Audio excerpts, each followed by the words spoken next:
Hello, നമുക്ക് coffee ഉപയോഗിച്ചിട്ട് ഒരു കിടിലൻ ഫേഷ്യൽ ചെയ്യാട്ടോ. നല്ല നിറവും തിളക്കവും വരാനും അതേപോലെ തന്നെ നമ്മുടെ മുഖത്ത് ഈ സൂര്യപ്രകാശം ഏറ്റു വന്ന സൺ ടാൻ ഉണ്ടല്ലോ, അത് മാറാനല്ലോ ഒരു കിടിലനായിട്ട് ചെയ്യാൻ പറ്റുന്ന ഒരു സംഭവമാണ് ഇത്. വീട്ടിൽ തന്നെ ഒരു ഫേഷ്യൽ രൂപത്തിൽ ചെയ്യാം. ആദ്യം തന്നെ നമുക്ക് അതിനാവശ്യമായിട്ടുള്ളത് തൈരാണ് കേട്ടോ. തൈര് ഒരു സ്പൂണ് കോഫി പൗഡറിലിട്ടിട്ട് ഒന്ന് മിക്സ് ചെയ്തെടുക്കുക. അതിനുശേഷം ഇത് നമ്മൾ ഫേസിൽ ജസ്റ്റ് ഒന്ന് ക്ലെൻസ് ചെയ്യാൻ വേണ്ടിയിട്ട് യൂസ് ചെയ്യുന്നതാണ് കേട്ടോ. ആദ്യം മുഖം ഒന്ന് കഴുകി വൃത്തിയാക്കി തുടച്ചെടുത്തതിന് ശേഷം മുഖത്തേക്ക് ഒരു 2 മിനിറ്റ് മസാജ് ചെയ്ത് കൊടുക്കുക. 2 മിനിറ്റ് മസാജ് ചെയ്യുക എന്ന് പറഞ്ഞാൽ 2 മിനിറ്റ് തന്നെ ദയവേദന മസാജ് ചെയ്യുക. അതിന് ശേഷം നമ്മൾ ഒന്നങ്ങ് കഴുകിക്കളയാം കേട്ടോ. മുഖം ജസ്റ്റ് ഒന്ന് കഴുകിക്കളയാം. നമ്മളെ മുഖത്തുള്ള അഴുക്കെല്ലാം പോകാൻ വേണ്ടിയിട്ടുള്ള ഒരു ഫസ്റ്റ് സ്റ്റെപ്പ് ക്ലെൻസിങ് എന്നുള്ള രീതിക്ക് നമ്മൾ ചെയ്യുന്ന ഒരു സ്റ്റെപ്പാണ് ഈ തൈരും കോഫിയും മിക്സ് ചെയ്തിട്ട് ഫേസിലേക്ക് തേക്കുന്നത്. ഇനി രണ്ടാമത്തെ ഒരു സ്റ്റെപ്പ് എന്ന് പറയുന്നത് പഞ്ചസാര എടുക്കുക. പഞ്ചസാരൻ്റെ കൂടെ തന്നെ കോഫി പൗഡറും കൂടി എടുക്കുക. പിന്നെ വേണ്ടത് വെളിച്ചെണ്ണയാണ്. എല്ലാം ഓരോ ടീസ്പൂണോളം എടുത്താൽ മതി. പിന്നെ 1 ടീസ്പൂണോളം തേനും കൂടി ഇട്ടിട്ട് നന്നായിട്ട് മിക്സ് ചെയ്യുക. ഇത് സ്ക്രബ് ചെയ്യാൻ വേണ്ടിയിട്ടാണ് കേട്ടോ. ഈ ഒരു സ്റ്റെപ്പ് ചെയ്യുന്നതിൻ്റെ മുന്നേ നിങ്ങളും ഫേസ് ഒന്ന് ആവി പിടിക്കുകയാണെങ്കിൽ നിങ്ങളെ ഫേസിലുള്ള വൈറ്റ് ഹെഡ്സും അതേപോലെ തന്നെ ബ്ലാക്ക് ഹെഡ്സ് എല്ലാം പോകാൻ വേണ്ടിയിട്ടും ഇത് ഹെൽപ്ഫുൾ ആയിരിക്കും. ഈ രണ്ടാമത്തെ സ്റ്റെപ്പും നേരത്തെ പറഞ്ഞതുപോലെ തന്നെ 2 മിനിറ്റ് നിങ്ങൾ ഉറപ്പായിട്ട് മസാജ് ചെയ്ത് കൊടുക്കുക.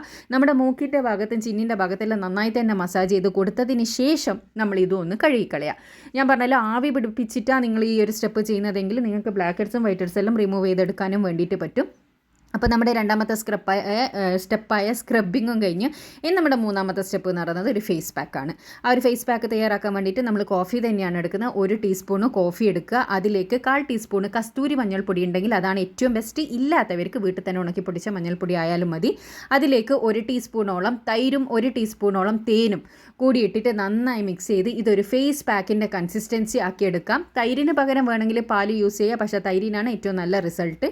ഈ ഫേസ് പാക്ക് നമ്മുടെ ഫേസിലേക്ക് നേരത്തെ പറഞ്ഞതുപോലെ തന്നെ 2 മിനിറ്റ് മസാജ് ചെയ്യുക. മൊത്തത്തിൽ ഒരു 6 മിനിറ്റ് നമ്മുടെ ഫേസിൽ മസാജിങ് തന്നെ ഉണ്ട്. ഓരോ സ്റ്റെപ്പും വെച്ചിട്ട് 2 മിനിറ്റ് വെച്ച് എടുക്കുമ്പോൾ നിങ്ങൾ ഈ ഒരു ഇത് ചെയ്യുന്നേരം ആ 2 മിനിറ്റ് എന്തായാലും ശ്രദ്ധിക്കുക. കാരണം എന്താണെന്ന് വെച്ചാൽ നമുക്ക് ആ ഒരു ഫേഷ്യൽ ചെയ്ത എഫക്റ്റ് കിട്ടണമെങ്കിൽ മസാജിങ് നിർബന്ധമാണ്. അപ്പോൾ ഇത് ഫേസിൽ എല്ലാ ഭാഗത്തും കഴുത്തിലും കൂടി അപ്ലൈ ചെയ്ത് കൊടുക്കുക. നിങ്ങൾക്ക് കൈ, കാല് ഇവിടെയെല്ലാം അപ്ലൈ ചെയ്യാം. ടാന് മാറേണ്ട എവിടെയാണോ എന്ന് വെച്ചാൽ അവിടെ നിങ്ങൾക്ക് അപ്ലൈ ചെയ്യാവുന്നതാണ്. അതിനുശേഷം ഒരു 30 മിനിറ്റ് ഫേസിൽ വെച്ചതിന് ശേഷം അതും ഒന്ന് കഴുകിക്കളയുമ്പോൾ ഒരു ഇൻസ്റ്റൻറ്റ് ഗ്ലോ നിങ്ങൾക്ക് കിട്ടുന്നതായിരിക്കും. ഇത് ആഴ്ചയിൽ 2 പ്രാവശ്യം വെച്ച് ചെയ്യാനാണെങ്കിൽ ഒരു കിടിലൻ റിസൾട്ട് കിട്ടുന്ന ഒരു അടിപൊളി ഫേഷ്യൽ എന്ന് വേണമെങ്കിൽ നിങ്ങൾക്ക് പറയാം. ബ്യൂട്ടി പാർലറിൽ പോയിട്ട് ഒരുപാട് വലിയ വില കൊടുത്തിട്ട് ഫേഷ്യൽ ചെയ്യേണ്ട ആവശ്യമൊന്നുമില്ല. അത്യാവശ്യം ടാന് മാറാനും മുഖം നിറം വെക്കാനും ഇത് ആഴ്ചയിൽ 2 പ്രാവശ്യം വെച്ചിട്ട് കണ്ടിന്യൂസ് ചെയ്യാനാണെങ്കിൽ നിങ്ങൾക്ക് നല്ലൊരു റിസൾട്ട് കിട്ടുന്ന ഒരു അടിപൊളി സംഭവമാണ്. അപ്പോൾ എല്ലാവരും ഒന്ന് ട്രൈ ചെയ്ത് നോക്കുക. ട്രൈ ചെയ്തതിന് ശേഷം നിങ്ങളുടെ അഭിപ്രായം അറിയിക്കാൻ വേണ്ടി മറക്കരുത്. ഞാൻ അപ്ലൈ ചെയ്ത കൈയും ചെയ്യാത്ത കൈയും തമ്മിലുള്ള ഡിഫറൻസ് കാണുമ്പോൾ തന്നെ നിങ്ങൾക്ക് മനസ്സിലാകുന്നുണ്ടാവും ഇത് എത്രത്തോളം എഫക്റ്റീവ് ആണ് എന്നുള്ളത്. അപ്പോൾ ഇതൊന്ന് ട്രൈ ചെയ്തിട്ട് പോസിറ്റീവ് ആണെങ്കിലും നെഗറ്റീവ് ആണെങ്കിലും നിങ്ങളുടെ കമൻറ്റിലൂടെ അറിയിക്കുക. അപ്പോൾ ഇതുപോലെ യൂസ്ഫുൾ ആയിട്ടുള്ള ഒരുപാട് വീഡിയോസ് ഞാൻ ചാനലിൽ ഇട്ടിട്ടുണ്ട്. കാണാൻ ഇഷ്ടപ്പെടുന്നവരാണെങ്കിൽ ചാനലൊന്ന് സബ്സ്ക്രൈബ് ചെയ്യുക. അടുത്തുള്ള ബെൽ ബട്ടൺ കൂടി ക്ലിക്ക് ചെയ്യുകയാണെങ്കിൽ ഞാൻ ഫ്യൂച്ചറിലിടുന്ന വീഡിയോസ് എല്ലാം നിങ്ങൾക്ക് നോട്ടിഫിക്കേഷനായിട്ട് ലഭിക്കും കേട്ടോ. അപ്പോൾ അടുത്ത നല്ല വീഡിയോ ആയിട്ട് വീണ്ടും കാണാം. Thanks for watching.